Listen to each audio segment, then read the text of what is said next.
Welcome to Pivot Parenting, where we help parents of teens overcome regret and disappointment to find peace and connection in every situation. I'm Heather Frazier, your parenting expert. Journey with me to discover effective parenting tips, improve family relationships, and build a brighter future for your kids. Buckle up, things are about to get better. Hey there, my friend. Welcome to today's episode of Pivot Parenting. I'm excited to be with you, and I have a fantastic guest today. Nicole Runyon is a psychotherapist. She has worked with parents and kids for decades. She is an expert in her field. She has a book coming out. I know that you're going to get so much out of this episode and my conversation with Nicole. As always, I invite you to reference the show notes to get in touch with either Nicole or I. Her book link is in the show notes. I am always here to talk. And of course, if you love this episode, please share it, review it, do any and all of the engagement things to help more parents discover and learn from Pivot Parenting and Nicole and I. Nicole, how's it going? Hi, good. How are you? Good. Welcome to Pivot Parenting. It's exciting to have you on. Thank you. I'm excited to be on. Would you like to introduce yourself to our listeners? Sure. So I am a psychotherapist. I worked with children for about 20 years. And what I found over the course of probably about the last 10 years is that so much of my practice was filled with kids whose parents actually needed help rather than kids who needed therapy. And I say that because I call us parents today revolutionaries. We're the first of our kind to be parenting under these circumstances with technology and, information being, thrown at us every which way. And I think that it requires a unique set of skills and a unique set of help for parents to help their kids over pathologizing kids and scapegoating them as the problem when really they're just reacting to their environment. And I like to call them the canaries in the coal mine. They are really sensitive to what's around them, and their environments are frankly toxic at times in our modern times. And so I really have now flipped my practice to instead of doing therapy with kids, I'm now coaching parents. And it's really been an amazing switch because when parents can make a change to the environment, kids get better and they get better faster. I couldn't agree with you more, Nicole. If we can educate and help parents, it mitigates or completely gets rid of so much struggle that our kids are having. Yes. Yeah. And, if we want an example, because I know it might be a little hard to hear, everyone's sort of running to therapy now. And it's becoming, calling it like soccer practice. It was becoming something that you just did, just like you dropped your kid off at soccer and picked them up, you dropped them off at therapy and picked them up. And what I noticed is that a lot of kids were struggling with particularly anxiety. And if we take, for example, a 10-year-old who is reporting anxiety and their parents are saying, there's no prior history, there's no known trauma, then what we really want to look at is what's going on in their environment that's causing the anxiety. And 9 times out of 10, what I was finding with my 9 and 10-year-olds was that actually there's a huge growth spurt that happens at 9. It's an emotional growth spurt where the child starts to see themselves as an individual outside of the family. And so they start to get anxious about the world because all of a sudden they see themselves out in the world. And sometimes they're even out in the world without their parents. A lot of times, this is when maybe organized sports are starting or the expectations in school are higher on them in third grade. And they start to get actually anxious. And the anxiety is normal because they're going through this growth spurt. And if parents knew about it, then they could help and support them through it to get to the other side of it and gain some independence and gain some self trust and confidence. But what we're doing is we're treating it like it's a mental health issue when really it's an issue that the parents just need help with. And they absolutely can help their child through it. And I would say parents are better at that than anybody, than the therapist, the doctor, the teacher, and just giving parents the skills to trust themselves, I think is really important. Yeah, that makes me think of your book coming out, Free to Fly. Yes, the subtitle is The Secret to Fostering Independence in the Next Generation. And I have noticed that there's so much anxiety because there's such a lack of independence. And there's such a lack of like an ability for kids to do things that are hard, to work through discomfort, to, to not avoid their painful feelings. And I often talk about technology and how that infiltrates their development and makes them have that propensity and that need for dopamine and that need to feel good over that painful experience. And so, what I try to help Yeah, parents, yeah, go ahead. sorry, go ahead. What you try to tell parents? Maybe you'll answer my question before I get to it.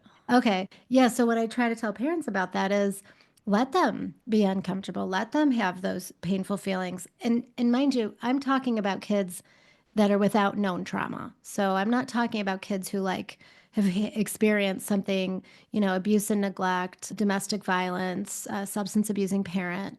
I'm talking about kids who don't have, they have intact families, loving, supportive, caring parents. It's important that you let them have those painful feelings because development is painful, childhood is painful.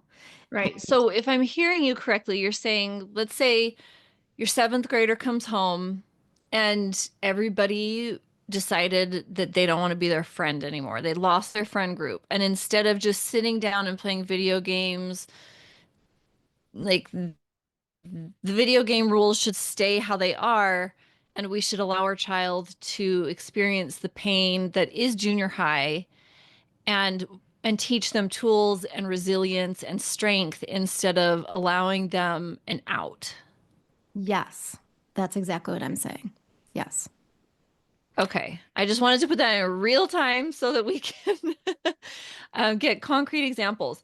So, first off, how do we set boundaries with technology? And I know technology, whether it's social media or video games, this is just one really popular outlet that we can avoid our emotions. But yeah, what age do you recommend the book for parents? Yeah, so parents of kids of all ages, because I go through the stages of child development, actually pretty detailed. So children, have unique needs at the age that they are. And so if a parent has a 3-year-old, a 10-year-old, a 16-year-old, or even a young adult, they'll benefit from that piece about child development. And then I make recommendations. And what I explain is that you know your kid better than anyone. And so, based on my recommendations, it's not like a hard and fast rule, it's a benchmark. And then you decide what's best for your child and your family. But very generally speaking, I don't suggest any kind of personal smart device like a tablet or smartphone anytime before 14. And that doesn't mean that they don't have any access to technology before that, but that means that it's parent led, it's around a central place in the house. Like if there's a living room TV or a family iPad and the parent is sitting next to the child. And I say that because we all want to think parental controls are safe and they keep our kids safe, and we can just sort of trust that and allow that to be our monitoring. But the kids are smarter than we are. Yeah, They know how to get around it. they know how to hide their tracks. They do. And so I give details about what that looks like before 14. And then I explain why I don't recommend it till 14 and the brain development and the emotional development. So, really, any parent would benefit from reading the book. Okay, I love that. And let's say we've got 14, 15-year-old. What kind of boundaries should we have? I completely agree with my kids, with my clients' kids. They find an old phone or a broken iPad and somehow they create a new username and Apple ID and off they go. Or I've had my kids give old phones in our junk drawer to their friends who needed a second device that their parents didn't know about. Like, it's a Yeah. thing. Yeah. So They're it can separate. often feel like, why bother? That's right. And and I think that if we just focus on these are the rules, this is a no, this is the limitation, and we don't focus on connecting to them, then that's when they're going to go behind our backs and find a way anyway. And so what we really want to do, because it's not just not using the devices or taking them away, it's filling them up and filling that void that they're trying to fill with the tech and filling them up with actual real connection to family, to themselves, to friends, to community. And that's highly missing these days. And I think, what parents can have control over is their own homes. And so if we say no to our kids in our own home and we spend that time with them, that connecting time with them, then the more people that do that, then we will have a community again of parents and kids who get together in person and fill themselves up in that way. And I don't mean, when I say connecting, I really like to differentiate this. I don't mean giving your kids what I call a Disney day.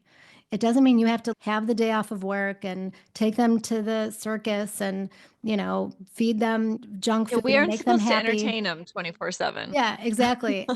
You can do that by simply doing the laundry together, washing dishes together, cooking dinner together. They can participate in those activities. In fact, they should, because they're part of the family and they need to be of service to the family. And it sort of kills two birds with one stone in that way, that you spend the time with them and then they learn responsibility and they learn service.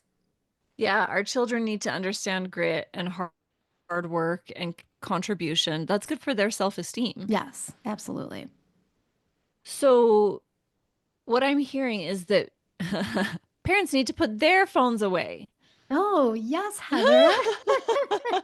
Yeah, yeah. And that's No. the hardest part, isn't it? Yes, Yeah. it is. So, what I'm hearing is to have boundaries that are appropriate for our children. We need to have boundaries for ourselves. Yes. Because what's happening is everybody's disconnected. The parents are disconnected. They're, stressed out, burnt out. Our modern Yeah. life is busy and it's exhausting. And not only are we working full time, but we're driving our kids to and from their sporting events and their travel sports. And, so parents really do need to not just put their phones away, but have some boundaries. Like, have some boundaries around how much they're doing for their kids and how much they're not, like, they're lacking that connection to themselves. Because if I can't connect Yeah. to me, I can't connect to anybody else. Can I share with you a really terrible story? Yeah. This hit me in the face so hard just a week or two ago, maybe. I was on the phone and I had it on speaker and I was talking to some credit card company because we were supposed to have gotten a new card in the mail and it hadn't come and we were running through it. And my husband and I were talking to this person and my youngest, she's 14, was trying to talk to me and I couldn't listen to her and to the phone person at once. And so I kind of put my hand up like, hold on, because I had to listen to what he was saying. Hmm. And then like 2 minutes later, I got a text and it was from her right next to me. And I quickly responded to it. And then we have a whiteboard in our mudroom. Hmm. And she and her older sister were writing notes back and forth on it. And she wrote, I had to text mom to get her attention. Mm. Hmm. And it really broke my heart because I was like, yes, she did. Yes, that is accurate. She had to use the device to get to me when she was right next to me. Hmm. And granted, I was talking like, it was important adult stuff. Like the credit card was lost in the mail, but it was a good wake-up call for me to be more present and to not make my child text me when she's standing next to me. Yeah, I think that that's a moment of self-awareness, because to your point, what you were doing was perfectly, that really in the moment was a priority, right? Because she wasn't in crisis, there was no emergency. So it's okay to make that a priority in the moment. But potentially there were times before that that she got Absolutely. frustrated, right, with not getting your attention.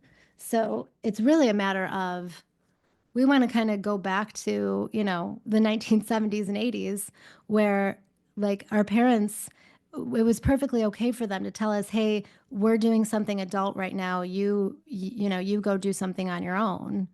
Because most of the time they were present and paying attention. Yeah, I Yeah. completely agree. And I think with the boundaries around technology, with us being more present, it can help our kids be more independent. Yes, absolutely. Hi there. I just want to pause and let you know if you are struggling to make sense of your teens' behaviors, emotions are running wild, and you're looking to turn things around to have the family you dreamed of while rocking them to sleep, I would love to talk to you. I want to give you a special, powerful gift. 30 minutes with me, my friend. You'll walk away with more confidence, clarity, and understanding of what the issue is and your next best step in resolving any situation you bring to me. It's completely free. I love families and want to help yours be wildly happy and successful. Book this call by visiting my website, heatherfraser.com. Remember, Fraser is spelled with a Z-I in the middle. And don't worry, the link is also in the show notes. I look forward to meeting and helping you. Yeah. Talk to me about how our listeners can help their tweens and teens and young adults be more independent. So, one of the things is tolerating boredom. Because what's happening, if we're talking about tweens, what's happening is tweens are, they've got one foot in early childhood and one foot in adolescence. And so sometimes they are looking to their parents to be everything to them. And then sometimes they're completely rejecting their parents and saying, no, I know what to do and I can do this by myself. So I think parents are very confused because they want to be there, but they don't know how or they don't know when. And so it's okay for your tween to have nothing to do, to be bored, to be uncomfortable in the boredom, to be kind of moody in the boredom. Because what can come from that is finding ways to entertain themselves. So there's some independence right there. And then finding ways to feel good about like solving their problem because the parents can't always be solving the problems. And then what that can do is sort of lay the foundation for those teen and young adult years to continue to solve their problems. I just read recently that 25% of Gen Z, which they're right now they're between I think 13 and 26 or 27, 25% of them say they can't change a light bulb. And I read that and I thought, well, I don't think it's that they can't. I mean, changing a light bulb is pretty easy. It's that they won't because they can't trust themselves to figure it out. So the article was talking about how they actually spend over $1,000 a year on paying people to do things like that for them because they aren't able to say, hey, you know what? I've never done this before. Nobody ever taught me how to do this, but I can figure it out because I think that's the rest of us did. I started to think about it and I thought, well, I don't think my parents ever like actually taught me how to change a light bulb. I think I just trusted myself enough to figure it out. So, how in real time, like this fine afternoon when my kid gets home from school, how can I foster independence in them? Well, a couple of things. Are you checking up on them? Are you doing the checklist for do you have homework? What homework do you have? Get it out of your backpack. Let me see it. Oh, I checked your grades today. Why didn't you turn in this assignment? Parents are often just hovering. So one of the things parents can do immediately when their kids get home from school is kind of, well, I would say you'd probably have to have this conversation before you start this new process, but this idea that you have to trust that they know what to do and if they need help, they're going to come to you instead of the other way around. So, Because no if more micromanaging. no more micromanaging, because if you trust them, if you say, I don't need to manage you anymore, you're growing up, then they're going to trust themselves. Now, are they going to make mistakes? Yes. Are they going to forget an assignment? Yes. Let them. and then let them have the natural consequence of going to school, and whatever the consequence is from the teacher, they can experience that. Because then that leads to them to do two things: tolerate discomfort and solve their problem. Because they'll never do it again after that. It won't feel very good. I love that.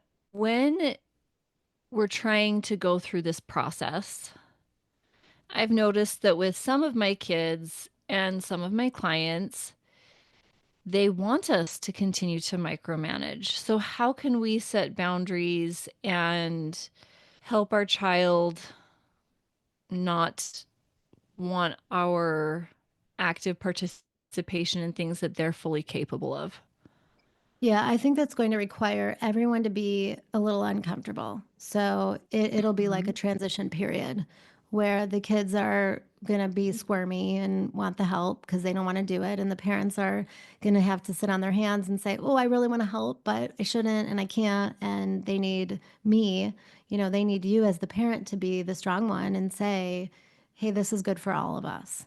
And it doesn't have to be like a rip the band-aid kind of thing. You could start easing off slowly and maybe just giving a little more responsibility, a little more self-trust and self-efficacy. A little more space to fail. Yeah, exactly. So how that might look is, instead of checking your grades once a day or several times a day, I'm only going to check them once a week. So it's not that you're not checking, you're still there, but you're not doing it every day. So you're giving them some space to manage it on Okay. their And own. what do you think, purely hypothetical, about parents who get those emails and then just delete them without opening them? What Because emails that from? may or may not be me. The grades. Oh, Truth be told, I don't open any of them. I just delete them. yeah, because because the fact of the matter is that we don't need to know our kids' grades in real time every single day. No. It's sort of absurd when you think about it. Like our Yeah. When parents, it comes towards the end of the semester, I'm like, how are you doing? yeah, Do you need help with anything? And then they yeah, say, no, I got it. And I'm like, good, because I don't open any of the emails anyway. that's right. And that's good because you trust them to manage it and you trust them to ask for help if they need it, which is perfectly okay. They can get help from you. It's not that they can't, it's that they need to be able to ask for it because they know what they need better than even you do at that point. You're not in school with them every day. Yeah. Yeah. Yeah, I love that. Okay, so let's circle back to, we kind of touched on it in the beginning, but there's so much there that we didn't get to, which is kids don't always need therapy, because I can see how allowing them to fail, not clearing their path for them, not micromanaging them can potentially cause anxiety and stuff. So tell me more about why our kids don't always need therapy, and it's more the parents need to learn skills. Hmm. Well, if kids get therapy and they don't need it, basically because there are changes that could be made at home that would help their seemingly mental health symptoms, then they actually have the potential of getting worse because they think about it too much, they ruminate, they overattach to their diagnoses. So a lot of Oh. times, kids are using their diagnosis as an excuse instead of an explanation. So, I have anxiety, I can't go to school. I have ADD, I can't remember to turn in my homework. And so it's becoming this thing that they have that they can't overcome, that they can't work through or get to the other side of. And as a culture, we have completely lost our understanding of how mental health treatment works. And I actually blame my field for that because they used to diagnose very differently than they do now. And basically, what they used to do is they used to put on an axis that allowed a change. So there were five axes. Axis one was one that when you put a diagnosis on there, that diagnosis could always change. Axis two was always the one that never changed. And that was cognitive impairment, or what they call now, I don't even know what they call it now because I lost track. They've always changed the name. It's basically brain structure that can't change, is on axis two. So what was on axis one was anxiety, depression, OCD, ADD. All of that was on axis one, which meant that you could be treated and come out of it. We don't see it that way anymore. We see it as something that's permanent, something we have, something that we need accommodations for. And I think that's really damaging the kids because it's stunting their ability to get to the other side of it. And it's stunting the whole family's ability to do that too, because then the parents think they have to overcompensate because that child has the diagnosis. And so then they don't make the kid responsible. They don't, push the kid out of their discomfort because they're using the anxiety as a reason not to. It's almost like a self-fulfilling prophecy. That's absolutely what it is. Yes. Yes. Okay, so how do parents know the difference between I need to learn new skills versus my child does have something potentially diagnosable that would need therapy? Yeah, that's a great question. And I just want to make one more point about the therapy because this is important. If you're using your insurance for therapy services, the therapist has to give your child a diagnosis because insurance won't pay for the treatment unless there's a diagnosis. So a lot of times kids will come into therapy and it's like, oh, there's probably no diagnosis. They just might need to talk something out, which is perfectly fine. And that's to your point with that question is how do you determine if they need therapy or not? Sometimes they do need, maybe you've talked to them, maybe you've tried to help them through a problem and you're not getting anywhere and they need sort of an outside perspective. Sometimes that could be helpful. Also, some signs that you want to look out for are if the things that they're experiencing are hindering their day-to-day life, if it's, stopping them from going outside or hanging out with friends because they're too socially anxious or they can't seem to their routine is too long and they're too rigid with it and they can't seem to like function, then that's when you want to start looking at, okay, I need some extra help. But I even think in those cases what I recommend is for people like you and me and what we do to be the first line of defense. Like go and get the help for yourselves as parents first, and if nothing's changing, if changing the environment is still, your kid is still not functioning, then that's when you can go to therapy. It's kind of like the way I always see medication when I was treating kids. It's always the last resort. I would want to see a lot changing in their life before they go on medication. Okay, so part of the environment, so if I'm hearing you correctly, we as parents are part of the environment. And so we need to make changes within ourselves and within the home as sort of a filter. And then if that is not helpful enough to our child, then potentially therapy could be an option. That's right. Yes. Yes. And just I want to make this point again. If your kid has experienced trauma, if there's a major life situation, that's another reason to seek therapy. But sometimes I will say even kids who have experienced trauma, they don't want to talk to a therapist. They're pretty shut down. Correct. Yeah. So I wouldn't force it either. If they don't want to go, that's okay too. And I've actually coached parents on how to sort of be their kids' therapist because the kids will only talk to the parents. And so that's actually perfectly fine because my message to parents is all about like your instinct. You are the best person for your child. Yes, professionals can be helpful to support you, but ultimately you're their people. Yeah. Yeah. I love that. Okay. Before we wrap up, Nicole, is there anything else that our listeners need to know? I think just that, you know, you are enough for your children, even if you feel like you don't know something or you're making mistakes or, you're struggling, they need you. And so simple things like we talked about, like putting your phone down and just connecting with them, actually goes a long way. And you will see a different kid. The whole family will be calmer and more connected if you all put those devices down and just spend time together. I love it. Beautifully said. Thank you. How can our listeners find you and find your book? So I'm on Instagram and Facebook at iGeneration Mental Health, and I'm on LinkedIn as Nicole Runyon. My website is NicoleRunyon.com, and my book is on the website under the tab My Book. And also, I think the page for ordering the book will be on the show notes. Yes. All the links will be in the show notes if you're driving or have sticky hands cooking dinner or something. We've got you. Okay. Thank you, Nicole. Thank you. This was great.